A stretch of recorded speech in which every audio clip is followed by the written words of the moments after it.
इस वक्त ये बहुत बड़ी खबर, प्रेस कॉन्फ्रेंस की गई और प्रेस कॉन्फ्रेंस में डीजीएमओ की तरफ से लेफ्टिनेंट जनरल रणबीर सिंह की तरफ से यह ऐलान किया गया, पाकिस्तान के खिलाफ भारत हर एक्शन के लिए तैयार है। इस बात के संकेत देते हुए यह जानकारी भी डीजीएमओ की तरफ से दी गई कि इस बार 20 घुसपैठ की कोशिश जिन्हें नाकाम सेना की तरफ से किया गया, और यह भी जानकारी दी गई कि कल रात भी इसी तरह की कोशिश हुई है। पीओके में आतंकी गुटों के लॉन्च पैड पर सर्जिकल ऑपरेशन किया गया है। डीजीएमओ ने इस बात की जानकारी दी है।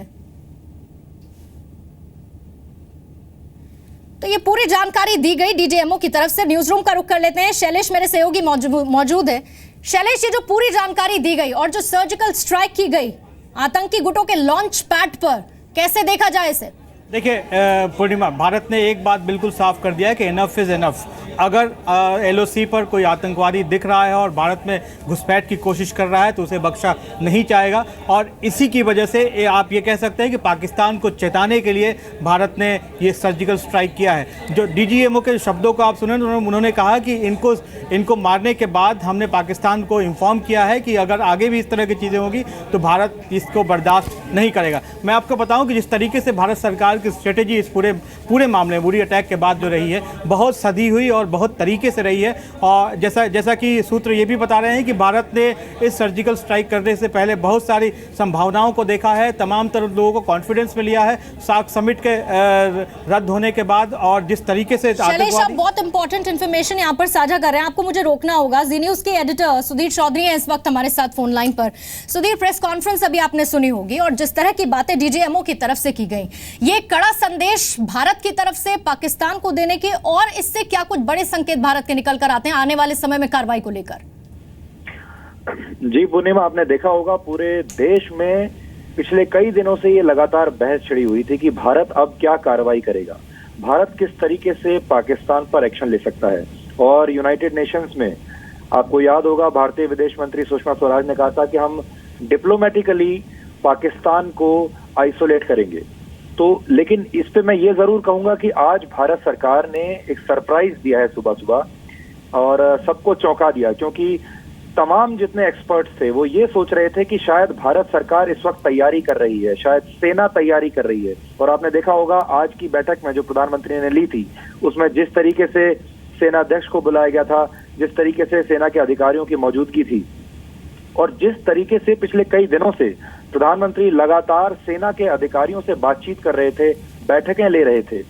उससे अब जाकर ये समझ में आया है कि ये प्लानिंग चल रही थी कि पाकिस्तान पर जो पाकिस्तान समर्थित आतंकवादी हैं उन पर अब एक्शन लिया जाएगा। इसका एक मतलब आप ये समझिए कि एक तरीके से भारत ने पाकिस्तान को ये कह दिया है कि अब पानी सर के ऊपर निकल चुका है और एलओसी को क्रॉस करके आतंकवादियों पर हमला करना, उनके कैंप्स पर हमला करना, पूर्णिमा, ये बहुत बड़ी बात है। और आजाद भारत में मुझे याद नहीं है कि कभी भारतीय सेना ने शांति काल में इस तरह एलओसी को क्रॉस करने के बाद आतंकवादियों पर ऐसा हमला किया हो। लेकिन क्योंकि पूरे देश को इंतजार था, पूरे देश में इस तरह की बहस चल रही थी कि नरेंद्र मोदी के प्रधानमंत्री बनने के बाद क्या बदलाव आएगा और भारतीय सेना का जो रिएक्शन है क्या वो पहले के मुकाबले अलग होगा, तो इस बार वाकई ऐसा लगा कि रिएक्शन इस बार अलग है। और अंतर्राष्ट्रीय जो कम्युनिटी है उसको भी एक संदेश भारत ने ये देने की कोशिश की है कि बातचीत एक हद तक ठीक है, लेकिन इसके बाद अगर ऐसे हमले होंगे तो भारत अब बहुत ही अग्रेसिव स्टैंड लेगा। मैं आपको ये भी बता दूं कि ये जो सर्जिकल स्ट्राइक्स की गई हैं इससे पहले अमेरिका को कॉन्फिडेंस में लिया गया, ब्रिटेन और दुनिया के जो दूसरे बड़े देश हैं उनसे पहले बातचीत की गई थी। और हमेशा ये कहा जाता है कूटनीति में भी और रणनीति में भी कि गुस्से में उसी वक्त कोई एक्शन नहीं लेना चाहिए, उसी वक्त कोई फैसला नहीं लेना चाहिए। तो भारत सरकार ने एक अच्छा वक्त लिया जिसमें उन्होंने कंसल्टेशंस किए, अंतर्राष्ट्रीय स्तर पर लोगों से, बड़े बड़े देशों से बातचीत की और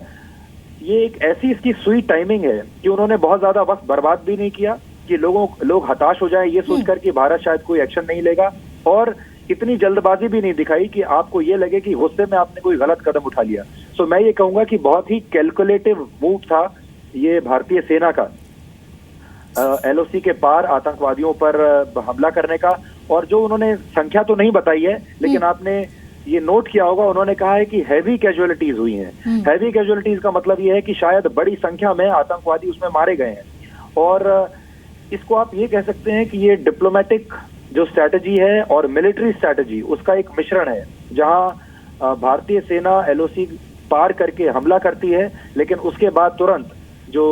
मिनिस्ट्री ऑफ एक्सटर्नल अफेयर्स है वो भी टेक ओवर कर लेती है और वो